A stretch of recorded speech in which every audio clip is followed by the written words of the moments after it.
Kartą toli už jūrų ir vandenynų plaukė laivas. Jo denėje stovėjo kapitonas, drąsiai žvelgiantis į tolį, o kartu su juo įgula, stipriai laikanti auksinį kompasą kaip vilties ženklą. Jūra buvo rami, dienos ėjo įprastai, kol vieną dieną priešais pasitaikė nematomas veidrodis.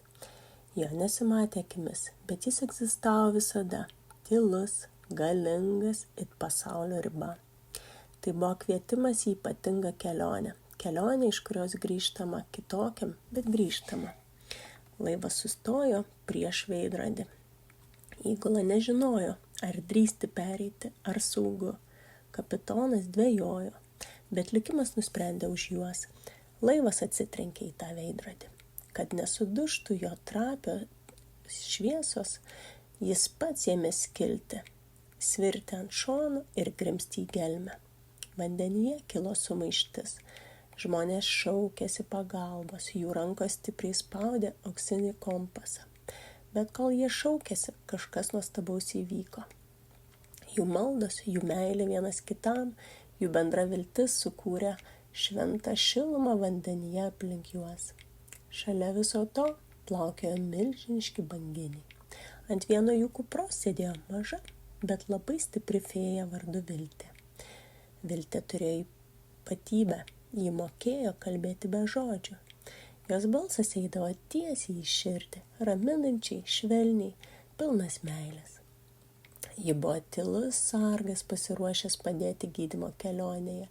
Ir tada iš pačios jūros širdies atplaukė šilta, švelni srovė. Ji nepuolė, nestūmė, o tyliai supo, ramino, kėlė laivą aukštyn. Šis srovė atrodė pažįstama. Ji buvo padaryta iš visų tų meilės momentų, kuriuos laivo žmonės buvo kada nors patyrę. Iš mylimųjų bučinių, vaikų krykštavimų, draugų juoko, tėvų apkabinimų. Srovės glėbyje, skylės laivo šonuose ėmė užsiverti, o mediena atgauti jėgas. Įgula supratusi, kad viltis sugrįžta, pavertė auksinį kompasą stiebu, iškėlė bures ir laivas vėl tapo keliautoju. Tuo pačiu metu banginis su Vilte nusprendė padėti iš kitos pusės. Jie praplaukė pro veidrodį į gydymo pasaulį pilną meilės ir ramybės. Ten banginis galėjo dirbti ypatingu būdu, siųsti gydymo energiją atgal į mūsų pasaulį. Perėjimas buvo tarsi ramus miegas, po kurio ateina aiškumas ir jėgos. Kai banginis atsidūrė gydymo pasaulyje, fėja Viltė įsikūrė jo širdies gilumoje. Nuo to laiko jie buvo neatskiriami. Viltė šnabždėjo, dabar mes galime padėti iš čia. Tie, kurie laukia kitoje veidrodžio pusėje, jaus mūsų meilę ir gydymo galią. Mūsų ryšys nepasikeitė, jis tik tapo galingesnis. Jie abu suprato, šis laikinas perėjimas į gydymo erdvę leidžia jiems dirbti kitaip. Jie galėjo siųsti meilę, taiką ir ramybę tiesiai į mylimųjų širdis. Tuo metu tie, kurie liko laive, ėmė jausti keistą dalyką. Jų širdise atsirado šiluma, kuri aiškiai rodė, jog banginis nedingo. Jis dirba gydymo darbą ir kartais tyliomis akimirkomis jie jausdavo, tarsi kas nors švelniai juos glamonėtų, tarsi mylimas balsas sakytų, aš darau viską, kad pasveikčiau, aš myliu jūs.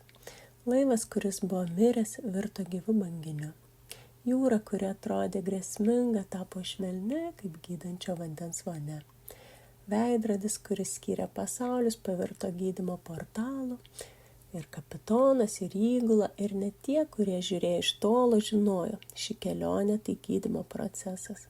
Banginis su fėja Viltė dirba gydymo pasaulyje, kaupiasi jėgų, gydosi ir ruošiasi sugrįžti stipresnis. Jie siunčia gydymo bangas atgal per veidrodį, kol banginis vėl išplauks į šį pasaulį. Galbūt netrukus, galbūt reikės šiek tiek laiko, bet tikrai sugrįš. O švelni srovė visada bus šalia, kad padėtų išgijimui.